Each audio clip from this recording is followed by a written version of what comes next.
Hello, ladies and gentlemen. Welcome to another episode of Raw Politics. It is my hope that you are fine wherever you are. I'm also okay.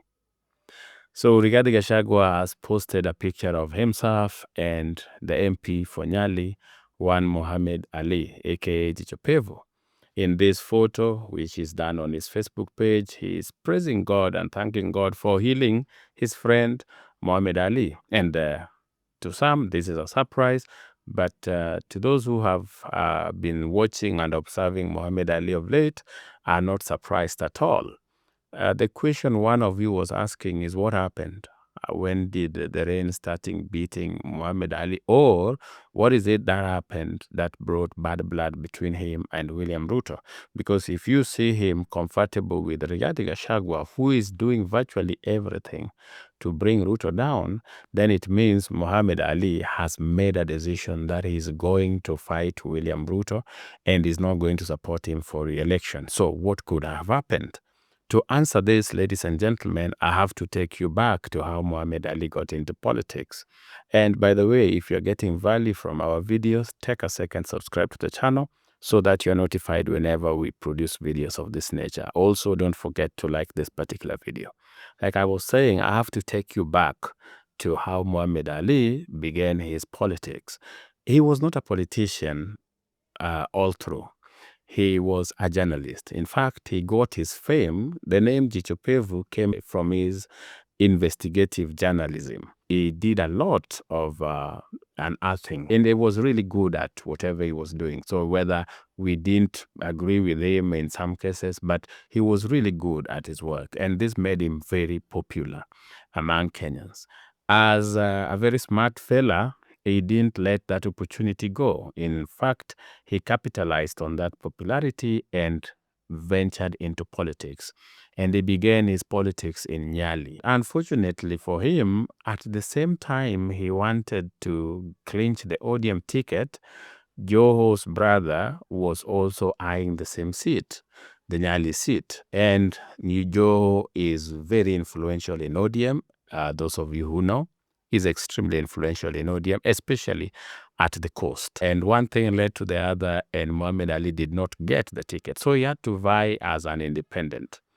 Interestingly, he won that race, though later it was said that William Ruto played a big role in helping him. Now, this was funny considering that during his time as a journalist, Muhammad Ali was not very kind to William Ruto. But I think William Ruto has proven time and again that if he finds an opportunity of helping you, it doesn't matter what his personal relationship with you is, he will just chip in. If what was said about his helping of Muhammad Ali is anything to go by. Fast forward, Muhammad Ali wins the election as an independent. His relationship with William Ruto really grows strong.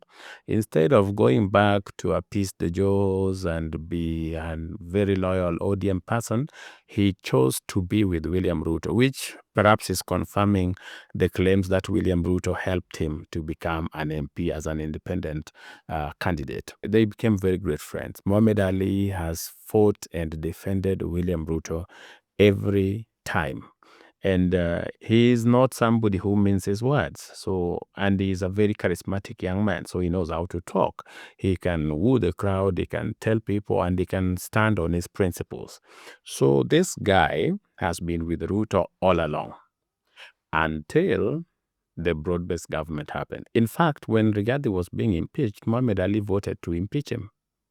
Yes, he said that after going through the charges, he's convinced beyond reasonable doubt that Rigathi Gachagua doesn't deserve to serve this country in any position, let alone the deputy president position. So this is somebody who was, until very recently, very loyal to William Ruto and very loyal to UDA. So what happened? What happened, ladies and gentlemen, is one Joho. And it has everything to do with the broad-based government. For Muhammad Ali, it seems the Joho is a deal breaker. If you're going to work with Joho, you and Muhammad Ali are going to part ways. It is that simple, ladies and gentlemen. So for him, perhaps during this time, he was trying to vie. Joho never made life easier for him at the coast. and he's holding that grudge against Joe. He doesn't want a situation where Joe flourishes. Now, in the broad-based government, Joe is not just flourishing, he is also a minister and in charge of blue economy and mining. That gives Joe and his family power. And this is power that is coming from the association with William Ruto. So Mohammed Ali feels like if William Ruto chose Joho, then it meant that William Ruto does not need him anymore. And since then, ladies and gentlemen, if you've been tracking Mohammed Ali's politics, aka Jicho Pevu, he has even come out. He has come forward and told people that he was not comfortable with how UDA was being run. In fact, he also said that it is not these people who are going to go with the two-term just because they have been told to do so. That is somebody who is going to make a decision of his own. He is one of these young Turks who have decided that they are going to come up with a third wave or whatever. But back to Mohammed Ali, the real reason why he is not comfortable with William Ruto anymore has nothing to do with whether William Ruto has done something wrong or is not fulfilling the promises or is mismanaging UDA. No. The issue here is William Ruto is dining with Joho, who is Mohammed Ali's enemy. Ladies and gentlemen, that is what is going on. I hope that makes sense. Those of you who are wondering why is Mohammed Ali willing to now dine with Rigathi Gachagua, who he impeached just the other day and said is not a leader, is not worth leading anyone, why would he now be with Rigathi? He's doing this to get back at William Ruto because he feels that William Ruto has betrayed him by working with one Joe.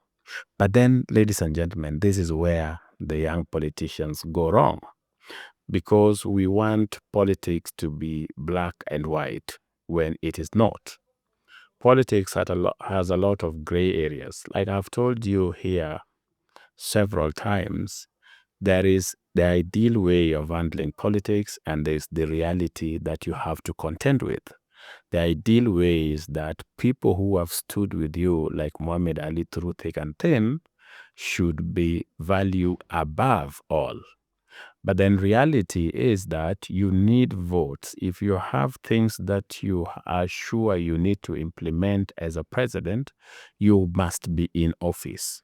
And to be in office, ladies and gentlemen, you must be voted in. Kenya is a democracy. The only way Ruto gets a re-election is if he finds a way of replacing the votes he's going to lose from Mount Kenya. He might not lose everything from Mount Kenya, like I've told you in other videos, but a significant chunk is very busy and bitter, is very bitter with him.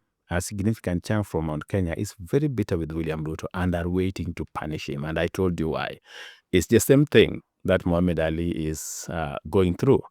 These people are feeling like they elected William Ruto to send Raila Odinga home.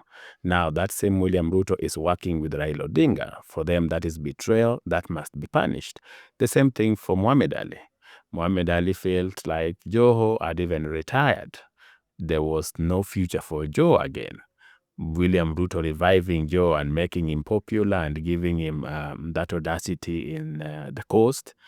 For Mohammed Ali, that is betrayal. But like I was telling you, these people are looking at politics from what I would call, for lack of a better term, a naive perspective. Because if you are looking for votes in the coast and you are looking for somebody to mobilize Mombasa to vote for you, between Mohammed Ali and Joho, who do you think is going to get you more votes? If you are honest with yourself. Because politics, I told you, there is a time you have to handle reality. When it comes to hierarchy, when it comes to the muscles to campaign for William Ruto in the coast, Joho can do better than Mohammed Ali. So Mohammed Ali is very loyal. He stood with William Ruto. But when push comes to shove and you need mobilizers, you need influential people at the coast, you will pick Joe over Mohammed Ali. And this is something that Mohammed Ali is not taking kindly, ladies and gentlemen. And for that reason, he's willing to now hang around with Rigathi Gachagua. Just to get back at William Ruto. I've been to Nyali several times, and from the look of things, he's still very popular on the ground. Maybe he can still just win as an independent. My hope is that he's that popular, because if he's not, and perhaps the coast region is not kind to association with Rigathi Gachagua, then he might find himself home. Though I don't wish him to go home. He's one very good politician, and he's doing a lot for the people of Nyali. I hope I answered the question, ladies and gentlemen. Just as a reminder, should you be wondering why Mohammed Ali, a personal friend of William Ruto, is now very comfortable with Rigathi Gachagua, it has everything to do with one Ali Hassan Joho. William Ruto working with Joho is like a betrayal, according to Mohammed Ali. And to get back at Ruto, he is willing to go and hang out with one person whose main whose main goal is to bring William Ruto down, and that is Rigathi Gachagua. I hope you found value. If you did, ladies and gentlemen, let me know in the comment section. And if you have not subscribed, don't forget to subscribe to the channel and like this video and share it with your friends. Otherwise, in case you want to know why Rigathi Gachagua is not very fond of Matiang'i, watch this video.